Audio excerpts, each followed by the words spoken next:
Welcome to episode 63 of the Headspace and Timing podcast, a show brought to you by the Change Your POV podcast network.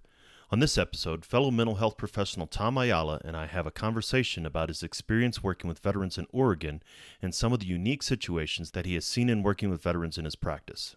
If by chance that doesn't happen to go well, it sets it up for what could be considered involuntary defeat strategy, right? Which actually is a form of learned helplessness. But what happens is if it happened once, okay, tragic or whatever, bummer. If it happened twice, that's going to become incredibly impactful, almost like in a conditioning sense. If it happened 3 times, then do you see, you begin to literally take on this involuntary defeat strategy, which is known to be one of the leading causes of depression. Welcome to the Change Your POV podcast network. You're listening to Headspace and Timing, a show dedicated to breaking down the stereotypes about veteran mental health. My name's Dwayne France, and I'm a combat veteran of both Iraq and Afghanistan. After I retired from the Army, I took on a new mission as a clinical mental health counselor for my fellow service members.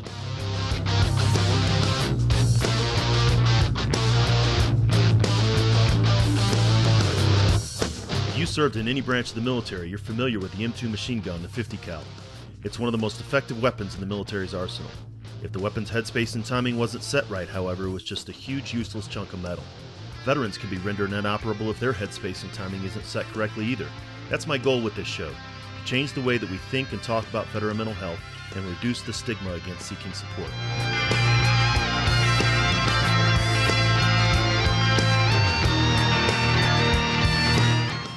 Each week, we'll talk with mental health professionals, veterans, and those who support veterans, service members, and their families. We're going to have real and honest conversations about a topic that most just don't like to talk about, veteran mental health. Let's jump into this week's conversation.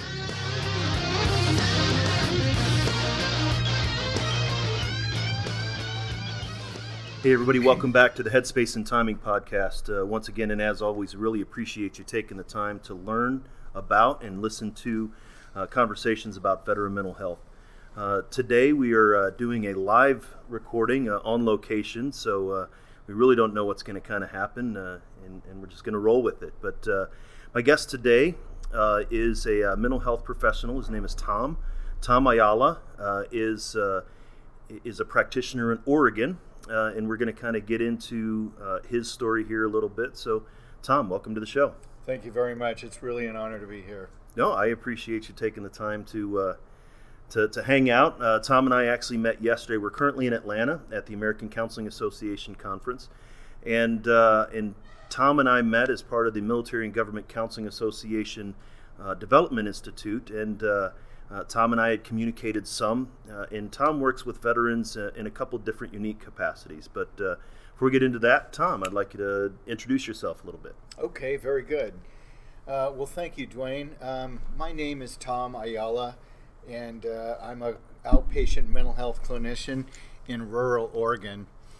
I have been in practice for about 12 years now, and one of the things about my practice specifically is that I do see, I believe, a higher number of veterans than maybe a lot of other counseling offices or clinics. One of the reasons that is because where I'm located geographically is right between the Portland VA up in Vancouver and Portland, Oregon, and the Roseburg VA, which is down, of course, in Roseburg, Oregon. There are a couple of community-based outpatient clinics, CBOCs, closer to me than the main VA campuses, and they are in Salem and Eugene. And so I'm really right in the middle of all of that. And so tucked away in the foothills of the west side of the Cascade Mountain Range are very many veterans. I am a 60-year-old individual who is the youngest of 6 kids. My dad was in World War II. When I was growing up in middle school, Vietnam was going strong. And I've always really had a strong appreciation for what veterans do, the veteran culture, and over the years I've really made a point of trying to understand it as best as I can. So, and you said you've been practicing about 12 years. So how did you get into the mental health field in the first place? I mean, what was it that drew you to this counseling? Okay, very good. That's an interesting story because at my age, I would have been doing it like starting at 45 or whatever. So I happen to be an individual who has the kind of genes where I look very young. And so my dad, he lived until about 91 years old, and he looked about 60, so, or maybe 75. But so when I was in my 20s and I was getting a bachelor's degree, I was taking psychology courses and I considered being in counseling, and I just looked so young and had no experience. And so I really went and lived and got married and had kids and had careers and got myself a real nice background of practical knowledge and lived experiences. And so one of the jobs that I had, it was actually working for a contractor in the HP campus in Corvallis. They downsized from like 15,000 people to like now today, I think about 1,200 people. And so I knew right then that I was going to go to college, and so I did, and I went to a private university, George Fox University. It's well known in Oregon, to get my counseling degree.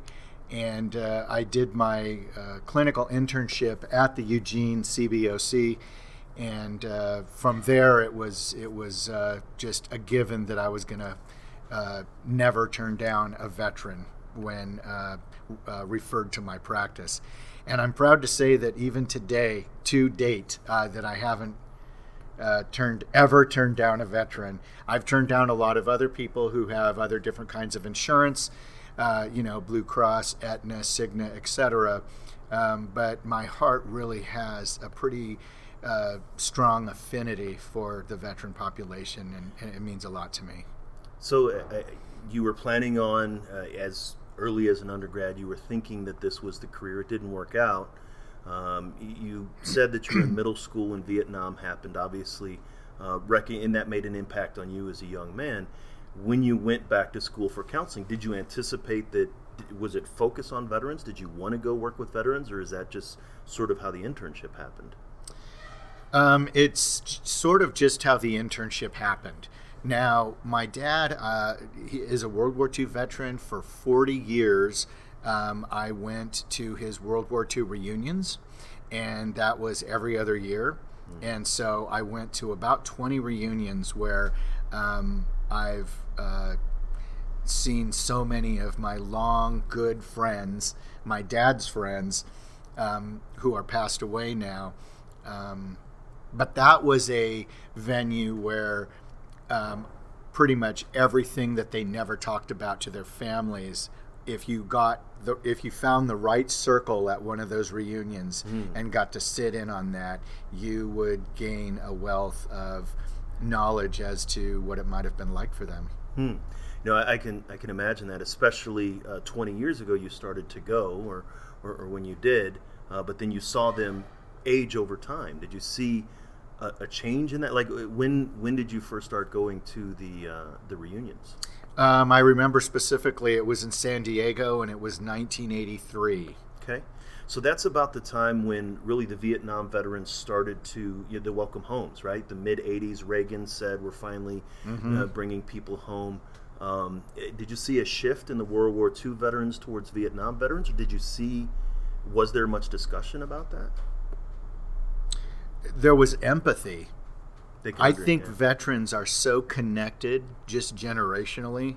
I think there's so much universality in anyone who has served that it did get brought up, and it got brought up in a way that made them sad that they weren't as welcomed home as they otherwise could have been. That the Vietnam veterans weren't correct received as well. Yes. Yeah, and I like that idea too. Obviously, I've said before that I might have more in common with a Canadian veteran or a British veteran or an Australian veteran, somebody else who has served, than I might have with my neighbor who hasn't served. There is a universality amongst veterans, and there's a lot more connection. And then as you saw that World War II population age, did you see things shift, or was there more of an acceptance of these kind of things, mental health, or talking about military combat experiences? I never actually did see a wholehearted embrace from World War II veterans that they would seek counseling or talk, about some of the horrors that were their wartime experiences. My particular, it was the 307th Bomb Group, which means that they had 3 squadrons, the 424, the 370, and the 371. Those were the squadrons that were known as the Long Rangers, and they were in the Guadalcanal Theater in the South Pacific. They were called the Long Rangers because they did the most furthest missions. So along the same thread of generational veteran perspective, maybe, is that what I have noticed over the years is there's a very intense sadness that the Vietnam vets have for the other newer Syria or Afghanistan or Iraqi veterans, because it just saddens them to know that here's another population of people who have had to go into an experience of kill or be killed. No, and I think that's absolutely something that I've seen as well, and I've said it often, but World War II, greatest generation, they came back. Two of my 3 grandfathers were in World War II.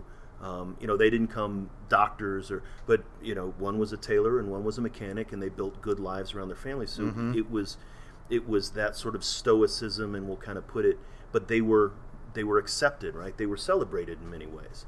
Then, of course, the Korean War veterans were forgotten. That was the first political kind of war, right? Then you had the Vietnam veterans and what they experienced, and they were reviled.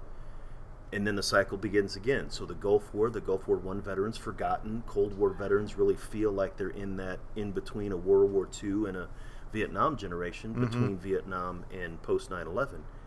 And now post 9/11 veterans, some of them are as reviled maybe as the Vietnam veterans. Some of them are celebrated as much as the World War II veterans, and some of them are forgotten. So it's sort of a mix of all 3, and it's all sort of come in this one place. Have you seen that in the veterans you work with? Yes, I have. In their own personal narratives of how they feel that they've been received home. Because I believe as a clinician that's a really nice conversation to have with somebody who may not have had the conversation yet.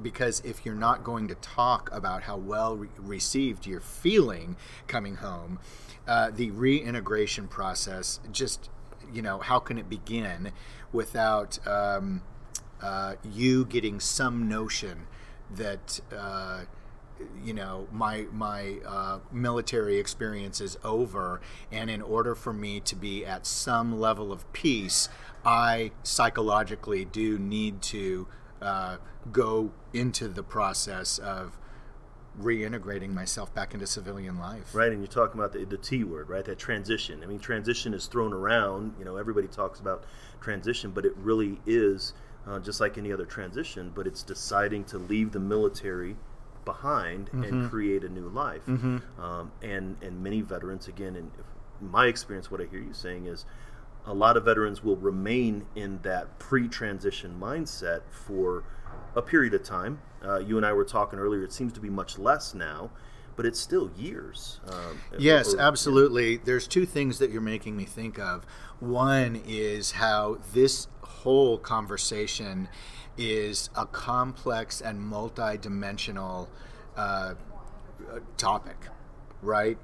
And the other thing is I can't remember, but you might have said decide to leave the military, and that word alone is so complicated for every individual member of the military who has served, regardless of what their MOS was, or what capacity they were in, or the intensity of the combat that they were in. And I'm just thinking, if only it was that easy I'm going to decide that this is what I'm going to do, and because I know that there are lots of veterans out there who would love to decide to just be able to enjoy their life, and without all the busyness and the intensity and the overthinking and the environmental factors that are involved with, how do I know if I go to the grocery store or sit in this restaurant that, I'm going to be able to trust who's actually here. It's a fascinating thing how the conditioning of our mind can end up running how we operate. Yeah, absolutely. I mean, and that's first, you have to have the awareness that you have the ability to decide, right? We have to acknowledge that this is something that I have control over, and many veterans don't. Yes, absolutely. Until we own it. Yeah, and yes, that's true. I say we because the veteran population is incredibly unique into itself, but from a trauma-informed perspective, it is trauma. And it needs to be looked at not exclusively through that lens, but if it can be even just a little bit, then I think veterans who in fact are very intelligent people and very capable of many things. Resiliency is one of them. Can begin the process of realizing more about it and understanding it more, and instead of going through a private hell, get some resolve out of it. Right. I wonder if you've seen the veterans right now, and we haven't talked about sort of the era of veterans, but you started going into your VA, a practicum internship 12 years ago, so we're talking about 2006, 2007, maybe? Yes. Right? And that was, I think, when the first wave of new veterans started to come in. Yes. When you first started at the VA, were you seeing younger veterans, or did you see a preponderance of Vietnam, Cold War veterans? They were mostly Vietnam, Cold War veterans. Yeah. Yeah. And how has that shifted for you as you've been working with veterans over these last 12 years? I would say in the last 2 years now. For my own practice. There have been, one here and one there, but now it's a much higher percentage of the more recent vets who are coming back, which really is a fantastic thing. And so and I'm interested, those listeners, if you're a long time, that I work in an urban corridor, that I have in a medium-sized city, but you work with rural veterans. As you'd mentioned, you're sort of triangulated between a dead spot, if you will, of coverage. How is it different, do you think, working with veterans when you're really sort of the only thing that they have? Excellent question. And I don't really have the perspective, but I will try to describe it to you. There tends to be this is thematic, okay? That the isolation and the withdrawal and the loneliness gets to a point where my walls in my house are starting to cave in on me. And that just is not a good scenario. But the withdrawal is what they want, right? I mean, we all want that 5-10 acres with 10-foot walls and keep the world out. Everybody wants that, and I say everybody, but a lot of veterans want that isolation, and then when that isolation happens, they draw back. They don't anticipate the loneliness. They would think that I'm going to be comfortable on my little compound here, and then they're not. Correct. Yes, and I have had many conversations with people, veterans, who when when the conversation topic is psychosocial health, psychological health needs to be social.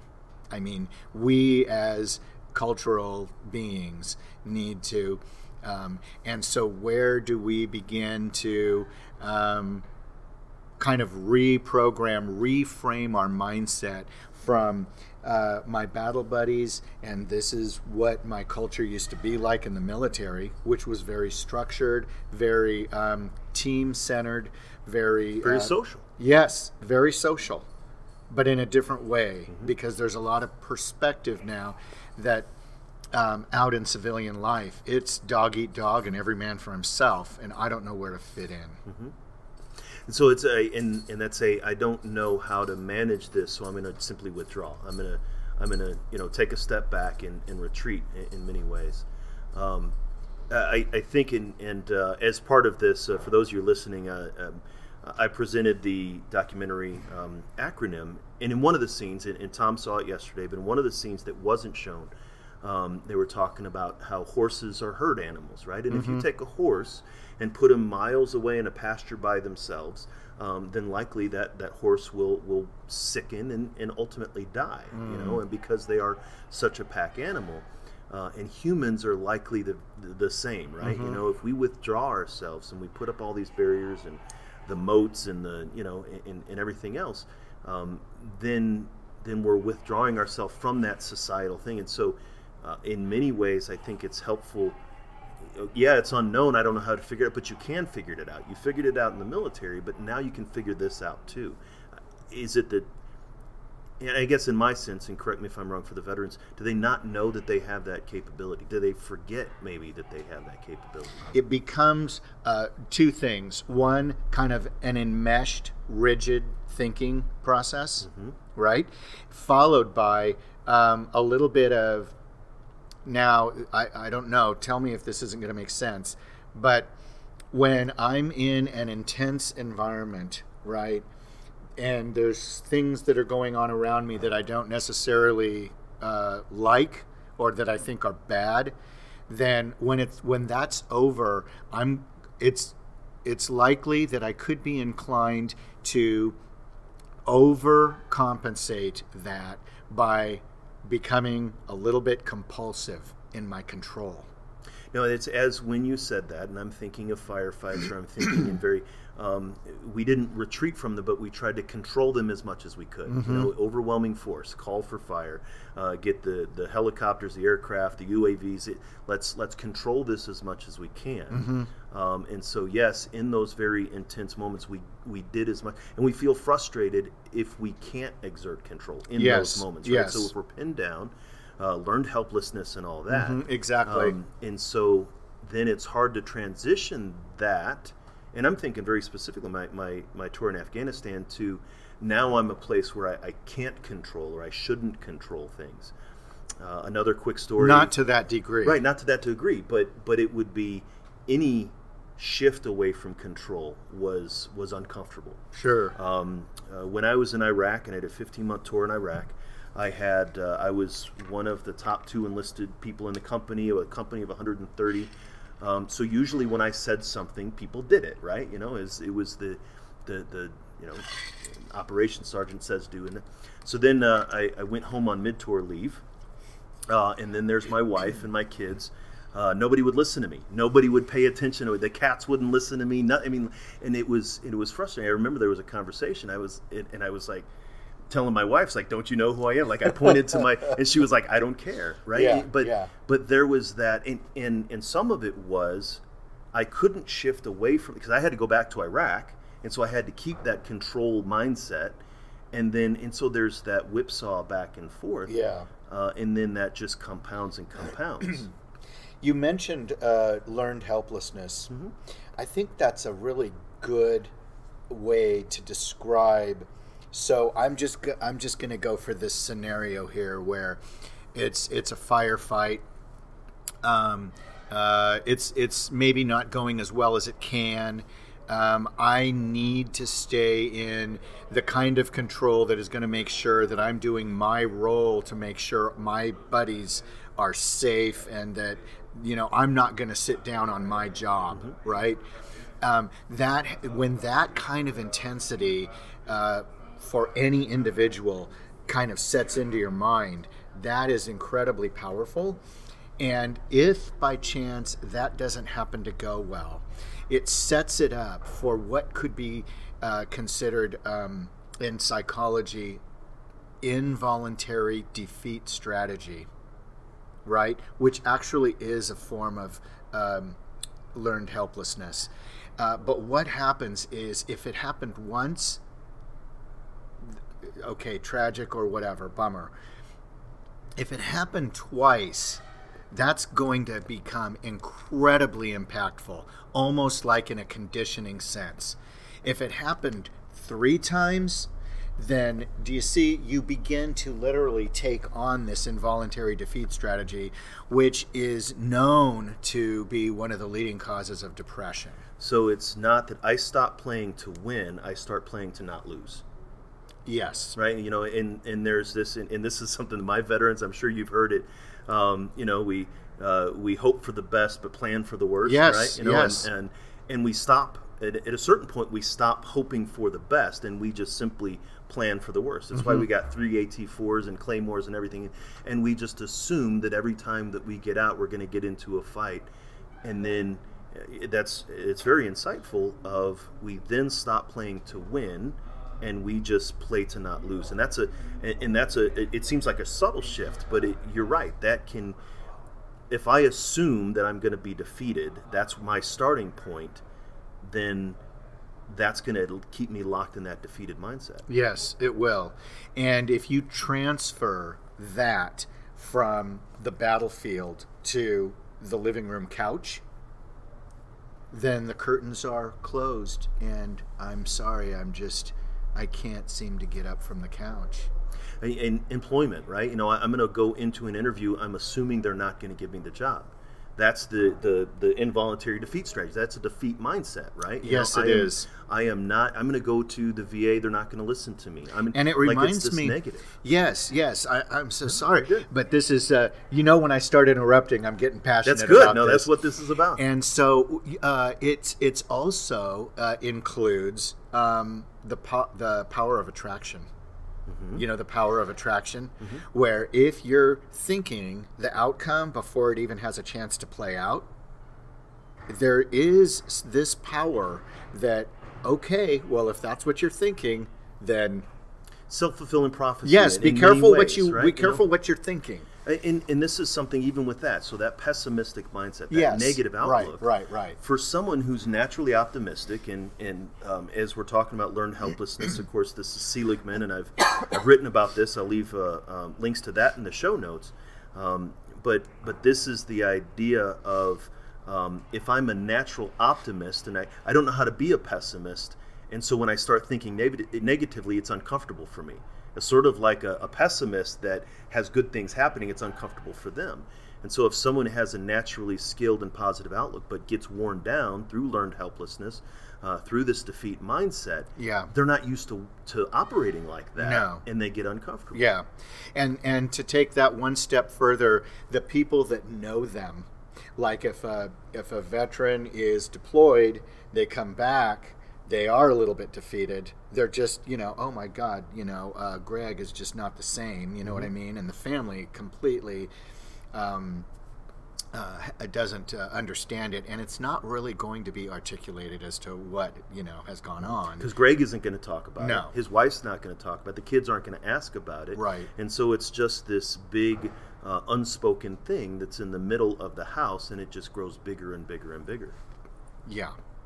I recall that was one of the things that my father, Vietnam veteran, before I went to Iraq, he looked, sat me down and said, when you get back, talk to your wife, because that's probably, and it's not the only thing that ended up, messing between him and my mom. But he said that was a big thing. Is when I came back from Vietnam, it was nothing. It didn't.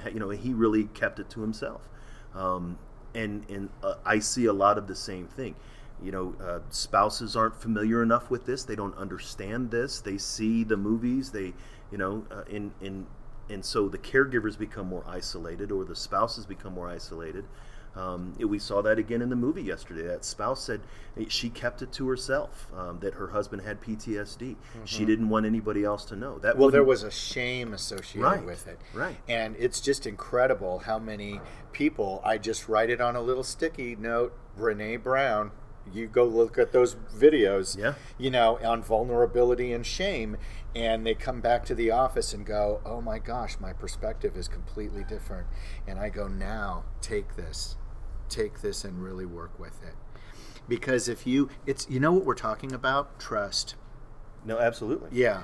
And the ability to be able to trust, but we're also, it's incredible because I'm just kind of thinking, I'm sitting with a very like-minded individual, and we have what we do in common. And for the listeners to just experience the meandering of the conversation, from one thing to another. But not only does, when you come back not saying anything, it spills over into all kinds of children walking on eggshells. Absolutely. But it's not even really being thought of or considered. But when those kids grow up, it's going to affect them. That the tension and the vibe of the house just wasn't. Nobody said anything, and boy, I know there was a lot going on. So yes, I don't want to burden my wife, and I'm sorry if this sounds sexist, because I know that there's women veterans as well. And it's just I'm never going to disclose this because it's just too much for me to have to say.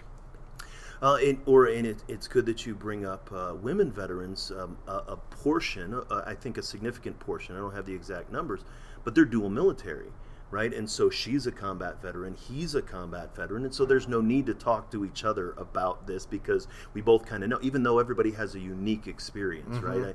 I experienced that in the counseling session where a veteran will say, they'll start to get into their story and they'll say, oh, yeah, but you were there, you know what it means, right? And that's a way for them to draw back away from something that's vulnerable for them to talk about. Right. And I'll say, I know what I experienced, but I need to hear what you experienced and see what it was for you. Yes.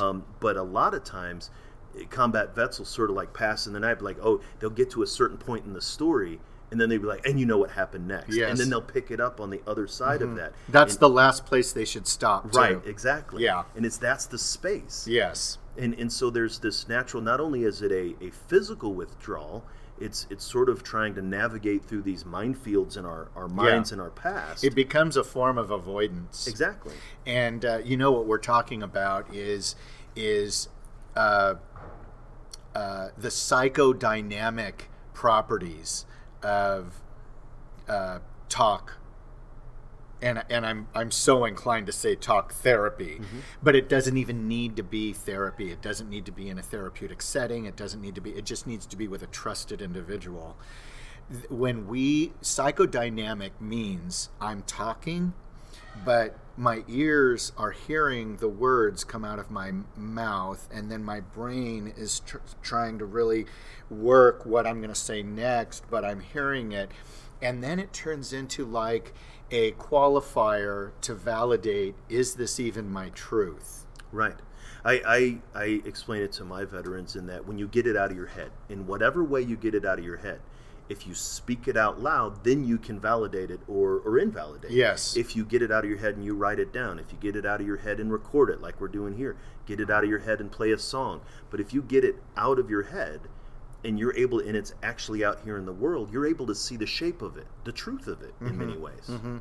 And it's becoming common for my practice, where veterans come in, and thank God there is able to be established a good relationship.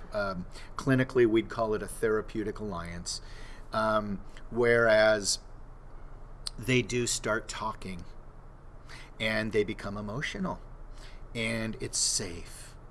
And when they leave, they aren't the hugging kind of person, but they are so I don't know what it is. I guess we'd have to ask each of them what is it that's causing you to be so maybe gratified or whatever. But what it's relief. It's a relief. Reliefs, yes. Yes, because, and then oftentimes, I'm sure you hear this as well, I've never told anybody this. Exactly, right. And sometimes I can't help but reply, oh my goodness, to hold that in. And I know it's exhausting and it's energy intensive. Mm-hmm. Not as much to let it out, but to hold it in. Yeah. No, I describe it as a mind fist, right? We can't physically grip a fist for very long. Maybe I had a veteran one time where I asked him, how long do you think you could hold your fist this tight? He was like, I can do it for 3 minutes. Like, he didn't make it 45 seconds, right? But that's what we do with our minds, right? That's what some veterans do with their minds. They just grip it and grip it and grip it, and they hold on to it, and it becomes exhausting. And then there is almost a physical relief in many ways. Yes. Do you find, and again, it interests me because seeing rural veterans, but do you find veterans are resistant to the fact that you're not a veteran, or does it even come up? How is that? I think it's only come up once or twice. Mm-hmm. I was born in 1958, right? And in all of the whole draft, 58 and 59 were, you guys, we don't need a draft, so you don't have to register. And so, well, I didn't. And I did grow up where Dan Rather was in L.A. at that point, and I grew up in SoCal, and there I was with my family trying to eat spaghetti with blood and guts on the Vietnam War. 9 or 10 years old? Yeah. So, there's a book, Robert Bly Iron John by Robert Bly, and it talks about these parts of every grown man. And there's a sensitive little boy, an explorer, a wild man, and a king in every grown man. And and they should always be alive.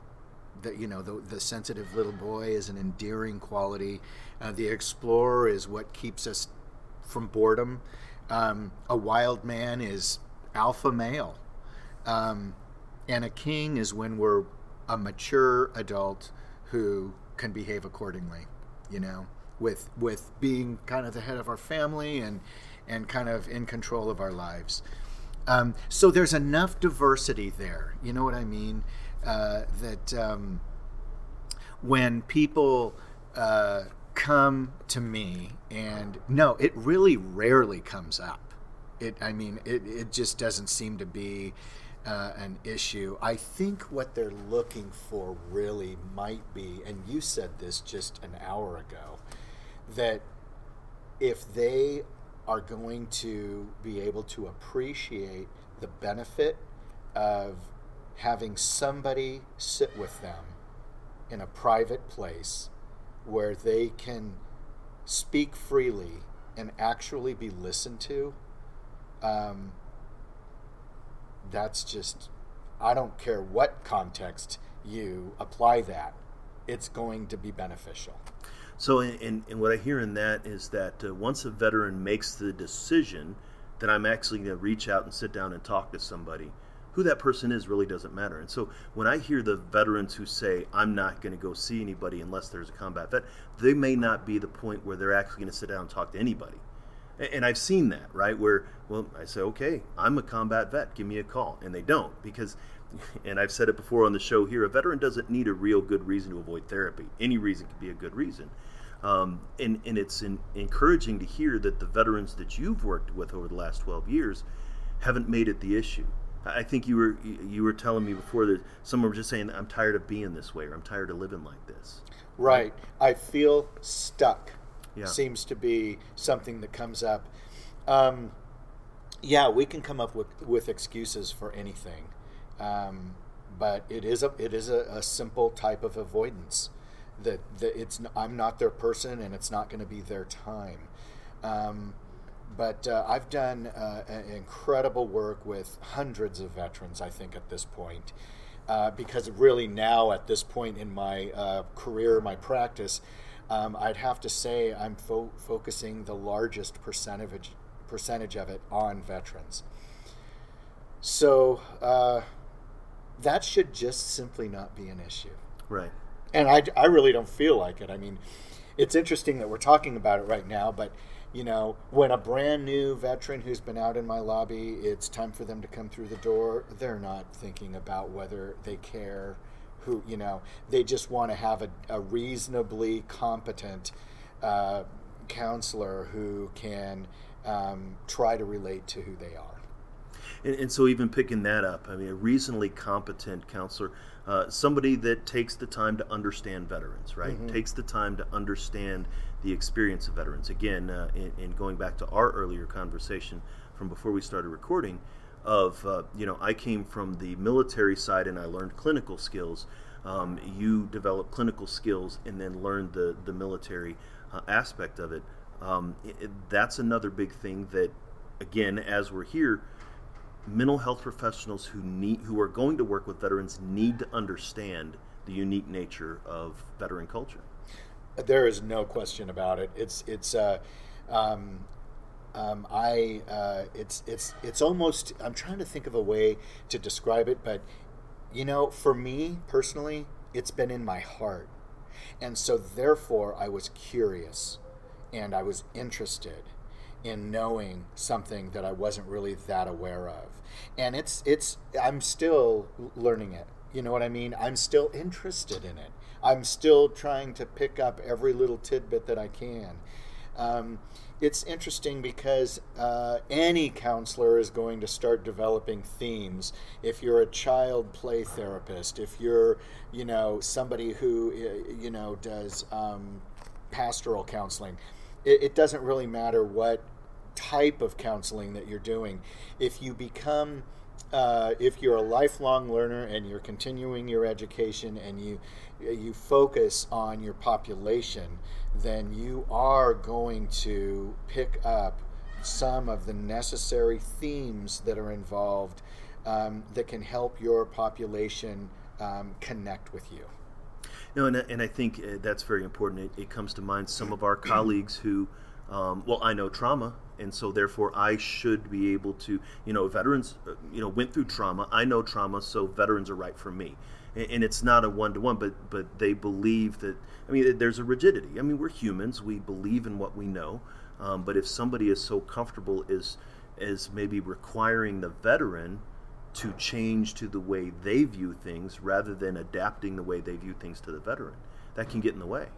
You know, it's a cultural competency. Mm-hmm. You know, we are fully aware of multicultural competencies. Mm-hmm. You know, there's the African American population, the Native American population. There's the LGBT.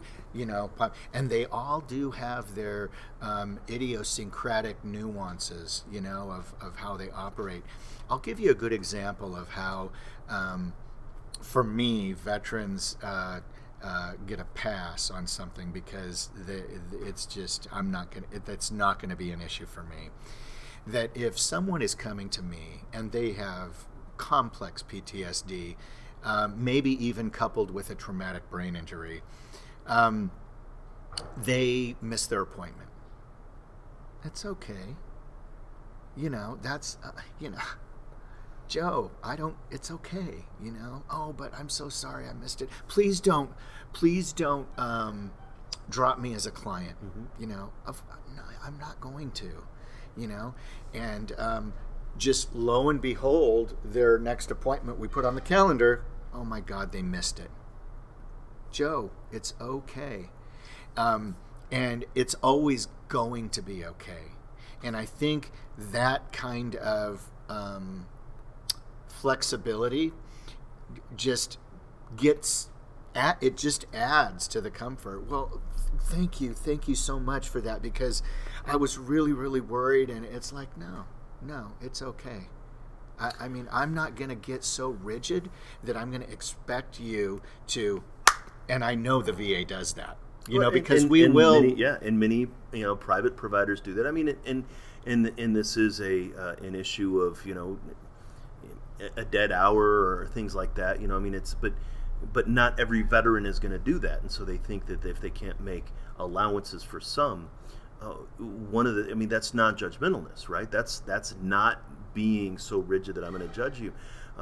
As I think I'd mentioned to you before, I work with a lot of justice-involved veterans. Oh. Some of my colleagues Yes. were saying, I'm not going to deal with criminals. I don't want to, and I'm like, you're a therapist, right? You're a mental health professional, right? But you exclude this population where I'm one bad decision away from being in the same boat as these. I mean, any of us can be in that kind of situation. But then there's that rigidity and judgmentalness and just assuming that we know the culture, assuming that we understand a veteran, again, because maybe we watched a movie or read a book or something like that. Yeah. And with the luxury of having the insights into what their life is really like, because, counselors do end up learning a lot about an individual. And that they may have a chaotic household, or that they're just not thinking about it. And TBI is real, and they, how many veterans are, my memory just isn't what it used to be. My memory, and I don't have a documented TBI, but my memory is not what it used to be. Sure. And there is a lot, and one of the things, and specifically talking about TBI, and listeners, we did the Veteran Mental Health Boot Camp. Dr. Blair Cano talked about TBI, but it's the crack that runs through everything else, so if they're struggling with PTSD and substance abuse and emotional dysregulation because of the defeatist thinking and things, lack of purpose and moral injury, those are all vertical cracks, but TBI will go across all of those and complicate them. Yes. and amplify the challenges. Yes, it will. Yeah. Yeah. No, this has been great, Tom. I really appreciate you taking the time to talk. I'd like to give you an opportunity, if the listeners want to know more about you. Do you have a website, maybe social media, anything where if there is a veteran in Oregon that might be interested in finding out more about you, how can they get a hold of you? That's a really good. Thank you for that opportunity. One of the things that I'm doing a lot of now is. I've become very adept at helping veterans get authorizations through the VA Choice program. And I also am doing a lot of tele-mental health or video conferencing counseling, which gives you some sort of a face-to-face, not required, if you'd like to just have a phone call. And so my website is www.people-solutions.us, PEOPLE-SOLUTIONS.us. And anybody is welcome to contact me through that, or to date, this is a stretch, because if this had a population where it's like, oh my God, 30 veterans in Oregon, and I do really pride myself on, I have never turned a veteran away, and I kind of hope that day never comes. Yeah. Well, I'll make sure that that website gets in the show notes and people can find that. Any last thoughts before we sign off? No, thank you for the opportunity to talk about it. I could talk to you all afternoon about this. That's usually how these go. We can really we can go down rabbit holes, but thank you. My pleasure. You're listening to Headspace and Timing on the Change Your POV Podcast Network.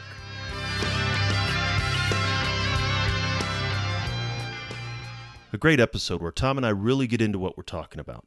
One of the things I'd like to bring out is Tom's experience, in which most veterans he's worked with don't really mind that he's not a veteran. I know this isn't common for all veterans, but some say that they feel like they won't be able to talk to someone unless they've been in the military. But Tom's experience in clinical counseling compensates for the fact that he didn't serve in the military. It's another case of creating our own barriers for treatment. The more we're willing to give it a shot, the easier it's going to be. Another point that Tom brought out is the importance of trust in mental health counseling. This is the most critical aspect of beneficial treatment, whether or not the veteran trusts the counselor in the process. If you're a veteran and you're listening to this, you might have had a negative experience with a mental health professional. Don't let that stop you. Keep going until you find a therapist that works for you. For those of you who are mental health professionals, you know this, but it's important to emphasize. Veterans, maybe more than most clients, significantly rely on trust to build a therapeutic relationship. There are a few shortcuts to building this trust, and it takes time. One of the most important things that I try to develop with my clients is the trust that I can handle their stories, that I have the clinical training and experience to help them untangle some knots, and that our time together is going to be helpful rather than harmful. Finally, one of the most interesting points I took away from our conversation is Tom's description of the involuntary defeat strategy. If we accumulate enough missteps or mistakes in our lives, then we're going to be more likely to anticipate failures when it's not inevitable, or be more cautious than we need to be in engaging in social situations. According to a book titled Subordination and Defeat, written in the year 2000, involuntary defeat strategy is described as a genetically programmed response pattern that inhibits aggression and promotes reconciliation in the face of defeat. IDS is triggered when someone senses that they're losing or are going to lose an antagonistic encounter. Anger is inhibited by generating feelings of inferiority, shame, worthlessness, sadness, and so on. This certainly seems to be true in actual situations in which there is a win-loss scenario, but can also happen when veterans perceive defeat where no antagonism exists or when defeat is not certain. It's an interesting concept that I'm going to be exploring further, and you might find it interesting to explore further as well. As you know, for the last couple of months, I've been giving away free books to organizations that partner directly with veterans. In April, we provided 9 books to the Colorado Springs Veteran Trauma Court. In May, 10 books went to Coder Vets, a 501c3 nonprofit that provides technical training to transitional veterans. This month's partner is Inner Resource Psychotherapy, and the owner of the practice, Amy Otzel, is an OIF veteran like me. Amy and I had a conversation about her work and what she plans to do with the books, so stay tuned for that next week. If you want to support Amy's work regarding veterans and mental health, head on over to veteranmentalhealth.com/combatvetbook and pick up a copy. And one last reminder, if you have an Echo device, we're on Amazon as well. Just go to veteranmentalhealth.com/Alexa to add an update to your daily briefing, and you'll get daily updates about veteran mental health and wellness. And every once in a while, you could get a chance to get a free copy of the book too. Just listen daily to check it out. I'd like to thank the Change Your POV Podcast Network for hosting this show and highlighting the critical importance of veteran mental health. We want to hear from you. You can reach out to me via email at dwayne@veteranmentalhealth.com. You can find me at Twitter @TheCounselingVet, or head on over to Facebook and look for the Change Your POV Squad. You can find the show notes for this episode and all the episodes by going to veteranmentalhealth.com or changeyourpov.com. Sign up for updates on either or both so you don't miss another episode. While you're at it, check out the other great shows in the Change Your POV Podcast Network. The show about remembering our military history and reviving our warrior spirit, changing hearts and minds. The show about outdoor activities that us veterans love so much, Neophyte in the Woods. The show that helps us get going at the beginning of the week, Motivation Monday. And Attack Fridays, the show that brings you actionable tips, tricks, and coachable knowledge to help you make the best of your transition. While you're checking out the other shows, drop us a review in iTunes or whatever podcast platform you're listening to. The reviews really help spread the word about what we're doing. If you're looking for the total package for all the information you need to live the life you want after leaving the military, you found it. If you know of a buddy who's looking for the same info, share it with them so they can find it too. I want to thank Doc Todd for his permission to use his track, Not Alone, from his amazing album, Combat Medicine.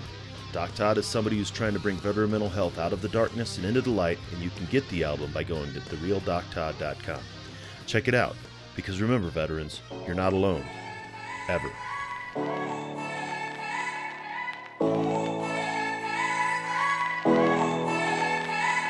The struggle is real, found a feast and lost a soul. Eventually my drinking, it got out of control. There in darkness I roam, struggling to find home. See, suddenly death didn't feel so alone. 22 a day, destination unknown. It could have been avoided if you picked up the phone, but now you're gone, so I guess all we get is the tone. Nothing but bone weeds, overgrown, pushing up stones. I've triumphed over enemies, co-created enemies. Broke out facilities that tried to put an end to me. R.I.P. I'd rather grind in tranquility. Authentic tendency, embrace my ability. I try so hard to have faith. I bow my head and I pray. Lord, please lend me the strength to carry on and keep standing. How this life's so demanding, so much pain on this planet. I hurt each time I wait, but with you I'm not alone. You're not alone. Yeah. And every time that I fall, I'ma call on you, get myself back up again. Without my Georgia girl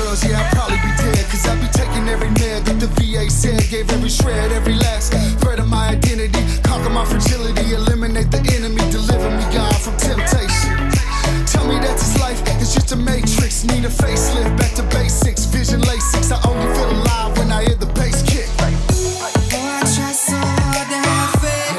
I bow my head and I pray. Lord, please lend me the strength to carry on and keep standing. How this life's so demanding, so much pain on this planet. I hurt each time I wait, but with you I'm not alone. Not alone.